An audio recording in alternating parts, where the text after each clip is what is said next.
In this lesson, we'll explain two important terms that will help you understand the mining process fully.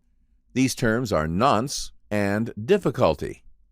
If we take another look at the block header data example, we will see both of them. Okay, perfect. The nonce is a random variable, or a source of randomness in the mining process.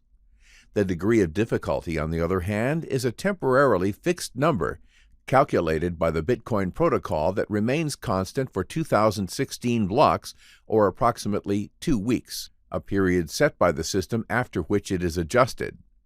When a miner starts building or mining a block, like the one we see here, all the parameters are known except for the nonce.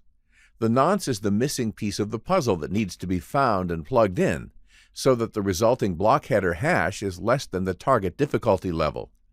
Here's how this idea works in practice. Miners need to find a nonce, that is, a random number, for which the block hash is less than the specific target difficulty level. You can think about target difficulty as a fixed number, or a constant, and hence the nonce is the only component of randomness in this calculation. The process is done by trying different values for the nonce repeatedly until a satisfactory hash is found. To illustrate this with an easy-to-understand example, consider a game of dice. Two players play the game and compete with each other. Each throw 2 dice. The first one who manages to throw a sum of the 2 dice which is lower or equal to a predetermined target number wins. If the target level is 10, the game is relatively easy, as only combinations summing up to 11 and 12 cannot win. All other combinations win.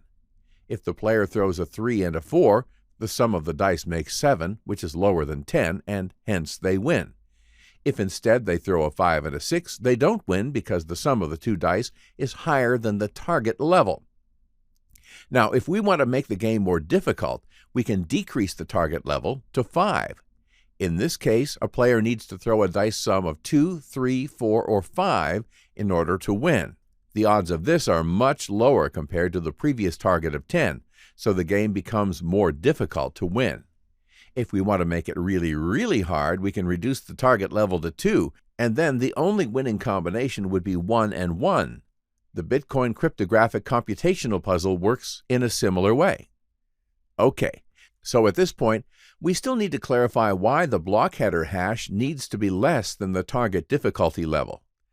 Well, target difficulty is determined by the Bitcoin protocol based on the total amount of computer power that is plugged in trying to solve the puzzle. As this is a random process which follows a known statistical distribution, we can calculate in advance what the odds are of finding a nonce that solves the puzzle. This means that we can also calculate the expected average time to find a solution of the puzzle by any node on the network, given the total processing power deployed. As we said before, target difficulty is adjusted by the system every 2016 blocks, or approximately 2 weeks. This is calculated by the Bitcoin software in such a way that the average time to mine a block stays around 10 minutes. This 10-minute block time was chosen as a reasonable compromise between speed and security of transactions on the blockchain. Since more computing power would lead to faster mining of new blocks, the target difficulty needs to be updated periodically in order to keep this process in check and ensure that block time is maintained at 10 minutes on average. If new blocks are mined too fast, this may present challenges to achieving decentralized consensus about the current state of the blockchain, as information about new blocks needs to be spread across the network and reach all nodes. Okay, great.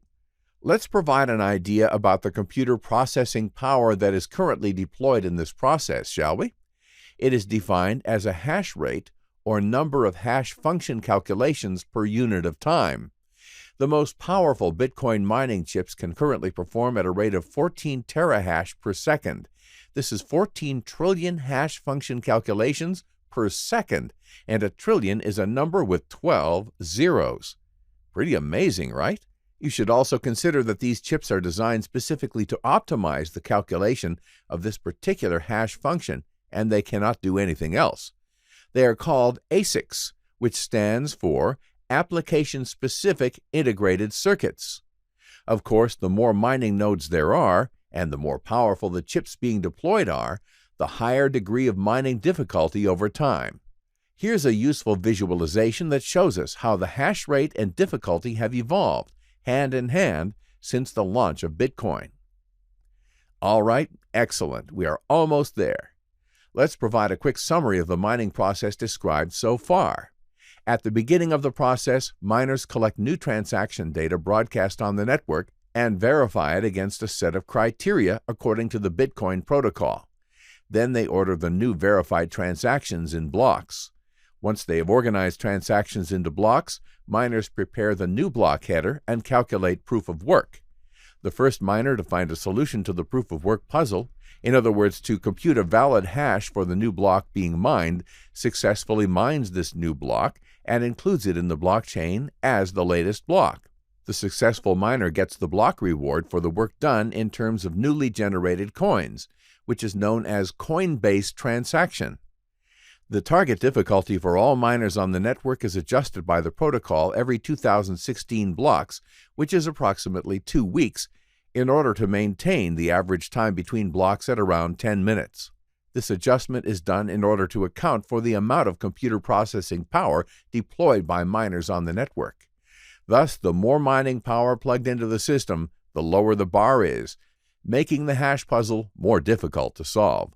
However, the average block time is kept at 10 minutes. Okay, this will do it for now. I hope that with this lesson we made things fairly clear and you were able to understand how the mining process works. Please post in the course Q&A section if we can help with additional clarifications. In the next lesson, we'll complete the puzzle of distributed consensus, adding game theory into the mix. Stay tuned.